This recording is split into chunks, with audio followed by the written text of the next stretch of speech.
My name is Nicholas Aoki, and I will be presenting the talk, Do Hillary Clinton and Kamala Harris Imitate the Accent of Their Audiences?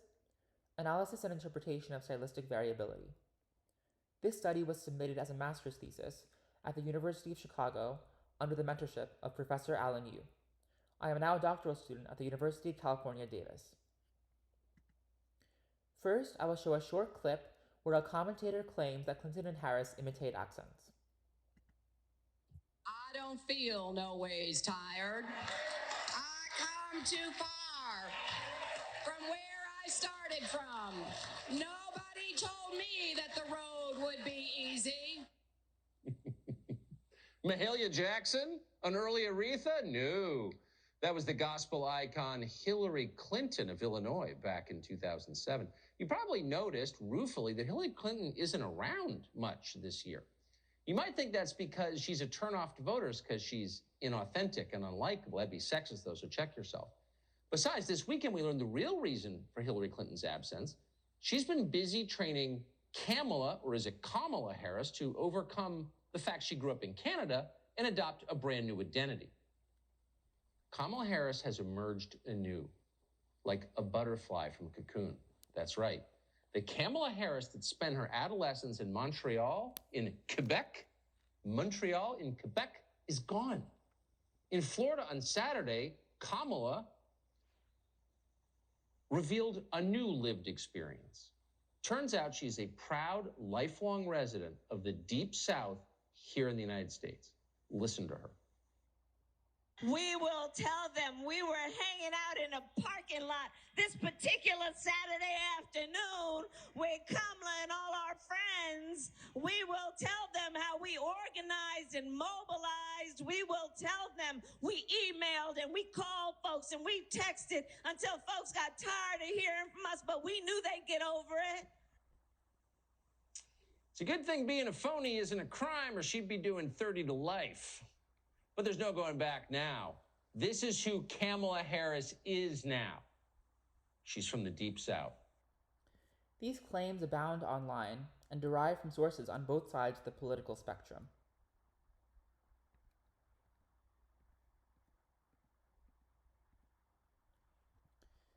The clip of Tucker Carlson played earlier is typical in that pundits will play seconds-long clips of Clinton and Harris speaking that are selectively chosen from much longer speeches.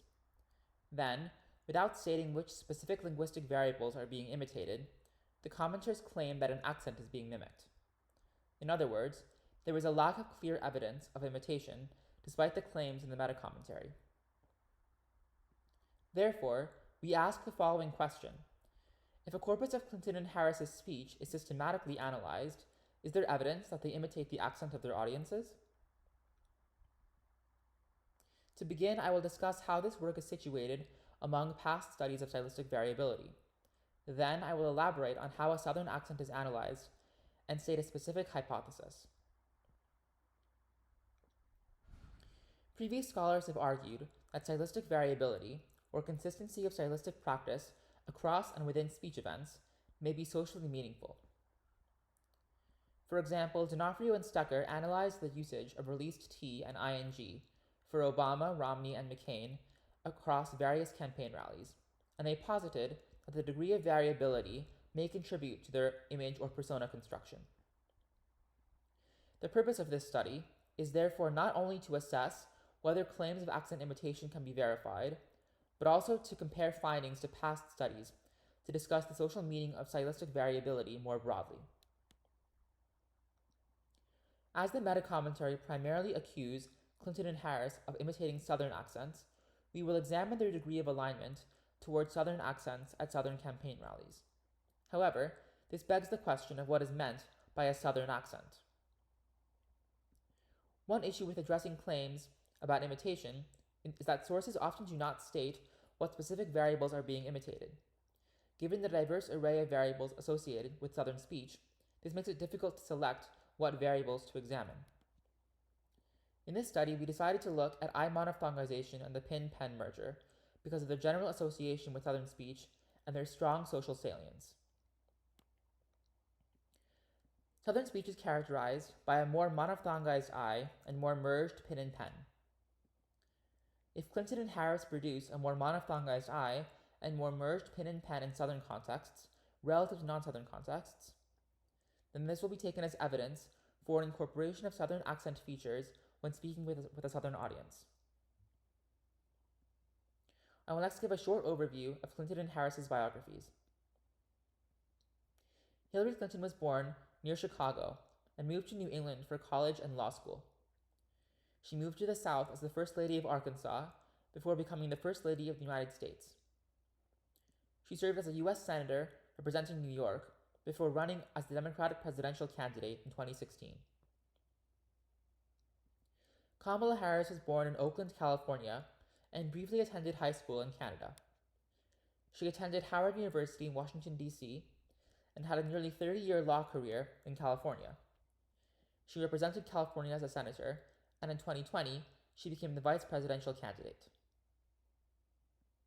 I will now talk more about what speeches were analyzed for this study. The central question of this study is whether a Southern accent is imitated more in Southern contexts relative to non-Southern contexts. However, how should Southern contexts and non-Southern contexts be defined? Here, campaign rallies in the South were compared to the official debates. This is an ideal comparison for two reasons. First, the rallies presumably have a Southern audience, while the official debates are broadcasted for a national audience. Second, neither the moderators nor the opponents at the debates were from the South, so there should be no automatic phonetic imitation of Southern speech. In the methods section, I will discuss the specific rallies I looked at and elaborate on the data collection and cleaning process and the statistical analysis. There were 8 recordings analyzed total, 4 for each speaker. The recordings were from 2016 for Clinton and from 2020 for Harris, when they were running for presidential and vice presidential candidates respectively. Only rallies from North Carolina were selected to control for location.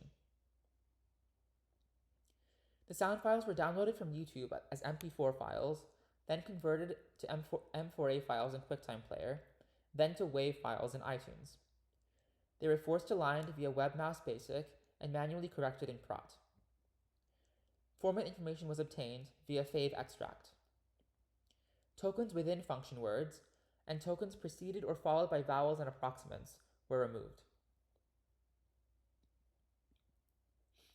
I monophthongization was measured as the difference between F2 and F1 at vowel offset, where a similar offset means greater monophthongization or more Southern shifted. The statistical model contained fixed effects of location, stress, preceding segment, following segment, duration residuals, and speaking rate. I will talk more about the duration residuals and speaking rate on a later slide.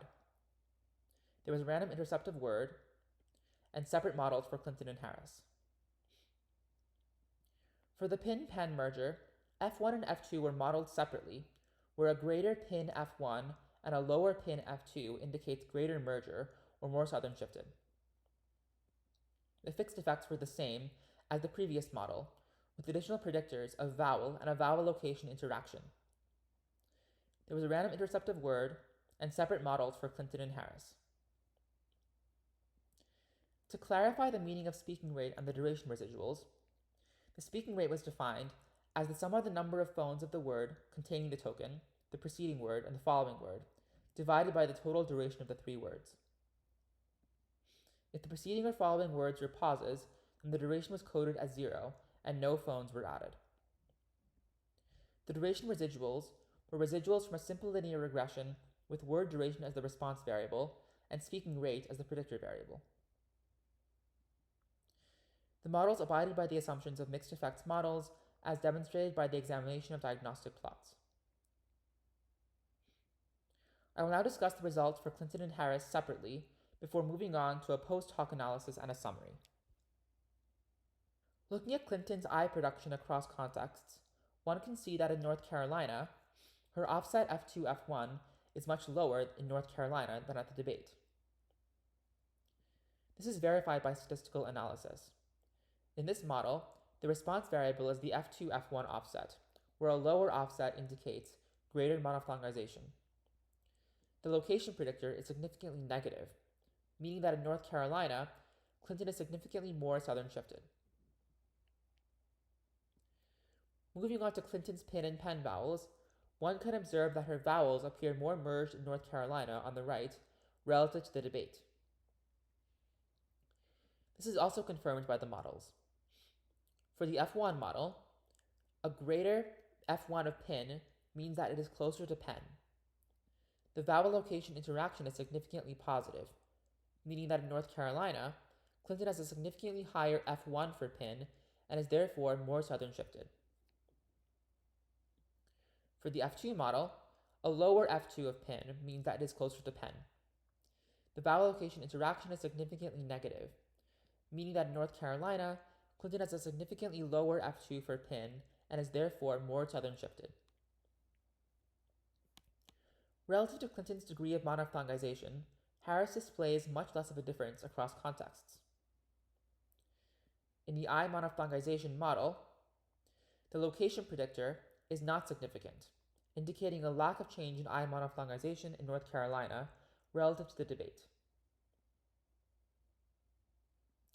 Looking at Harris's pin and pen vowels, there is no considerable difference in the amount of overlap between the vowel distributions based on context. In Harris's F1 model, the vowel location interaction is not significant, indicating a lack of change across contexts. Similarly, in her F2 model, the interaction is not significant, evincing a lack of change. One might ask whether there is variability among the North Carolina rallies. In this analysis, data from all three rallies are pooled together and compared to the debates. However, it is possible that the results are being skewed by one of the rallies. To test this, each model was run again with location having 4 possible values instead of just 2 values. The model was re-leveled, so every location could be evaluated as the default value. For Harris, no rallies were significantly different from each other for either variable. For Clinton, no rallies were significantly different from each other for I monophthongization. For the pin-pen merger, results for F1 were driven by Charlotte and Greensboro, whereas results for F2 were driven by Winterville. Therefore, in the overall model, pin and pen were more merged for all rallies, but whether F1 or F2 changed depended on the rally. In summary, Clinton was more southern shifted in North Carolina relative to the debate, in both I monophthongization and the pin-pen merger, whereas there was no evidence that Harris was more southern shifted on these variables. I will now discuss possible explanations for Clinton and Harris's results before comparing the results to past studies of stylistic variability. I will conclude by talking about future directions for this study. One important point is that Clinton's style shifting may be purposeful or subconscious.